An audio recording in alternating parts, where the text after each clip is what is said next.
हमारे यहाँ मतगणना में जो कुछ ऐसे व्यक्ति है जो मरा हुआ है, उनका नाम अभी भी है। कुछ ऐसे व्यक्ति भी है जो वास्तविक में सही, लेकिन उनका नाम वोटर लिस्ट में से जो हटाया गया है। इसलिए ये बहुत भारी समस्या है। इसके लिए सही सलामत निदान किया जाए, ताकि फिर जो जो व्यक्ति वर्तमान में जीवित है उनका नाम वोटर लिस्ट में हटा दिया गया है, उनका नाम जो है वोटर लिस्ट में अंकित होना चाहिए। जो मरा हुआ उसका बातें नहीं है, लेकिन कुछ ऐसे आदमी है जिनका नाम है। हाँ हाँ हाँ, बिल्कुल सत्य है। उसमें जो है और छटेगा इसमें, जैसा समस्या किया गया, जैसा समाधान है। निरक्षर लोग है, अल्पढ़ लोग है, यहाँ की जनता कोसी बांध के भीतर है, बाढ़ पीट में है। यहाँ उसी आदमी को जो समस्या बताया गया है कि ये जो है कि आवास प्रमाण पत्र, तो जाति प्रमाण पत्र, तो सर्टिफिकेट, पढ़ा लिखा रहेगा तब तो सर्टिफिकेट चाहिए। आवास प्रमाण पत्र बनाने में शपथ प्रमाण पत्र का आवश्यकता पड़ता है, उसके बाद समय लगता है। और जाने आने में जो है बहुत ऐसे पुरुष लोग हैं वो अभी प्रदेश में है, और खास करके जो महिला लोग हैं उनको जो है जाने आने में बहुत बड़ी समस्या का समाधान करना पड़ता है। और खास करके उनके पास पैसे के अभाव में वो आवास प्रमाण पत्र नहीं बना रही है और नहीं बना रहे हैं, इसलिए उनका नाम जो है वोटर लिस्ट से वंचित हो जाएगा। तो इसके लिए क्या करेगा सरकार, चाहे वो नीतीश कुमार हो, चाहे मोदी हो, चाहे जो कुछ हो, उसे लेना देना है। बड़ी समस्या यहाँ की आर्थिक स्थिति का। आप लोग के क्षेत्र में हर साल बाढ़ आता है, तो कौन कागज जमा? हम लोगों की यहाँ जो बाढ़ आती है, अगले वर्ष भी बाढ़ आई थी, भयंकर बाढ़ आई थी, जो कि सुनते हैं 1968 में जो बाढ़ आई थी उनका रिकॉर्ड तोड़ करके आगे निकल गई। लेकिन आज तक जो है, या मोदी सरकार हो या नीतीश सरकार हो, किसी को कोई तरह का सुविधा नहीं मिला। और कितना आदमी का जान माल गया, इसके बारे में। हाँ, जहाँ तक सवाल है कि डॉक्यूमेंट की सवाल है, कहते हैं जमा करने के लिए यहाँ बाढ़ प्रत्येक साल बाढ़ आती है, हर घर में, प्रत्येक घर में पानी घुस जाती है। और उनका जो कागज का जो सामान है, टुकड़ी भी है, उसमें पानी गल गया। और बार बार जो है यह सबूत को ऊपर करना, यह आम पब्लिक के लिए बहुत बड़ा समस्या का समाधान करना पड़ेगा। इसलिए बार बार यह जो सबूत कहाँ से लाना पड़ेगा। चुनाव आयोग को क्या संदेश देना चाहिए? हम चाहेंगे कि चुनाव आयोग से अपील करना चाहता हूँ कि जो हकीकत उनका जो है नाम घर पर आकर के पूछ करके, जिस तरह पहले मतगणना जनगणना हो रही थी, लोग आपके घर पे आते हैं? नहीं, बेलोजी जो है उनके पास क्या है नहीं है, वो आते हैं। वो अभी भी हमारे विकास मित्र बोल रहे थे, या दिल्ली के बहुत सारे लोग बोल रहे थे कि हमारे यहाँ बेलो जो है कि उनको फोन करते हैं, वो नहीं आते हैं। अब इसका बहुत बड़ी समस्या है, उसमें नहीं जाने के पास अंतिम समय में जाएंगे, उनका जो है कि डॉक्यूमेंट जमा नहीं होगा, उनका नाम जो है वोटर लिस्ट से स्वतः छट जाएगा।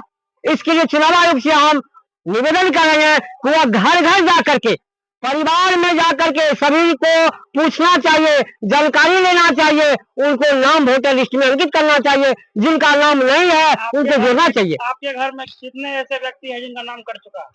हमारे घर में, परिवार में लगभग 5 ऐसे व्यक्ति हैं जिनका नाम वोटर लिस्ट से वंचित है, वोटर लिस्ट में। नमस्कार, आप देखना शुरू कर दिए हैं जनता न्यूज बिहार। अभी हमारी मौजूदगी सहरसा जिले के मैसी विधानसभा में। आइए हमारे साथ बड़े राजद के वरिष्ठ नेता बात करने के लिए आए। बिहार में जो चुनाव आयोग का नया फैसला आया है, इस पर क्या कुछ कहेंगे? जनता न्यूज में स्वागत है सर आपका। जी, आपका भी स्वागत। चुनाव आयोग का जो नया फैसला आया है, इस पर क्या कुछ कहना है आपका? चुनाव आयोग का जो फैसला आया है उस पर मेरा कहना है कि पूरे राज्य में एक दृष्टिकोण से, पूरे देश को एक दृष्टिकोण से नहीं देखना चाहिए, भौगोलिक दृष्टिकोण से देखना चाहिए सरकार को और चुनाव आयोग को।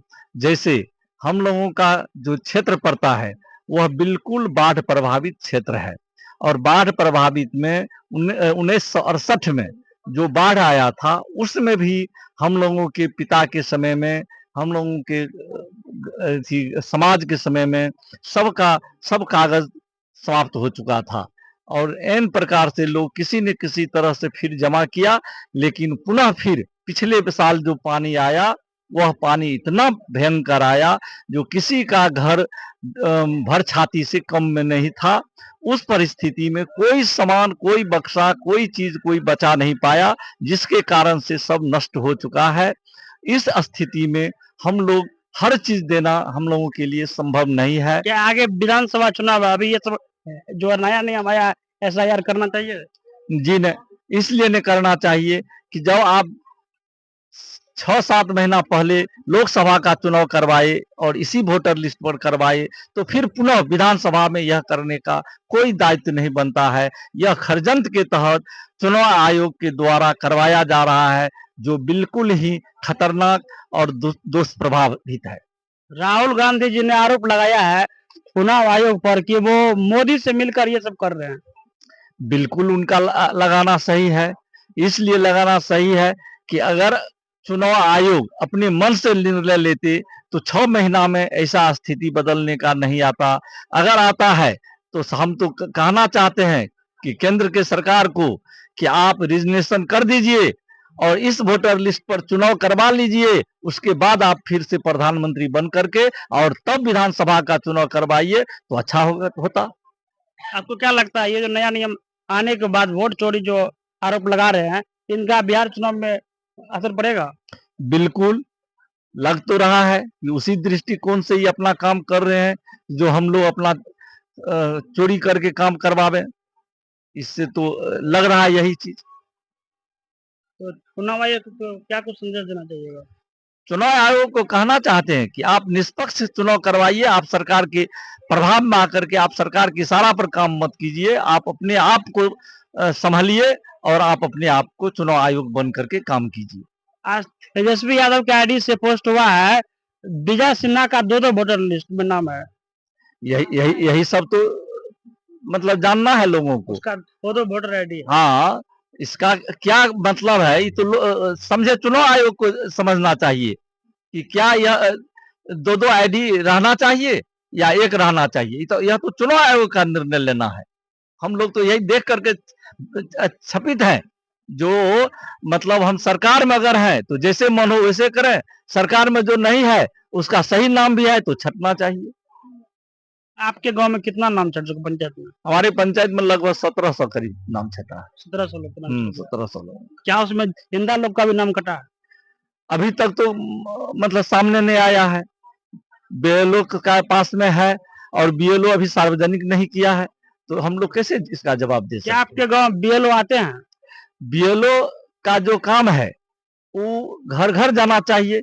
वह घर घर नहीं जा करके BLO मतलब अपना फॉर्मेलिटी अदा कर रहा है।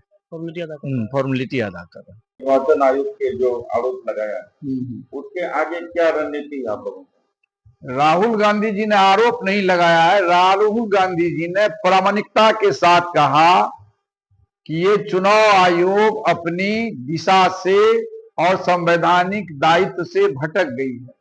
ये उसी दिन भटक गया था जिस दिन चुनाव आयोग का नियुक्ति में सुप्रीम कोर्ट के न्यायाधीश को अलग कर दिया गया और प्रधानमंत्री जी ने अपने मंत्रिमंडल के एक सदस्य को नामित किया। तो स्वयं प्रधानमंत्री जी का विश्वास न्यायपालिका में नहीं है। प्रधानमंत्री जी सारे कॉन्स्टिट्यूशनल बॉडी को कोलैप्स कर दिए हैं, ये देश को हथपंगु बना दिए हैं और इसीलिए चुनाव आयोग इस लायक नहीं है कि उसका क्रिटिसिज्म होना। चुनाव आयोग को राहुल गांधी आगाह कर रहे हैं कि आप देश के संविधान के प्रति सचेत रहिए, संविधान का दायित्व का निर्वहन कीजिए।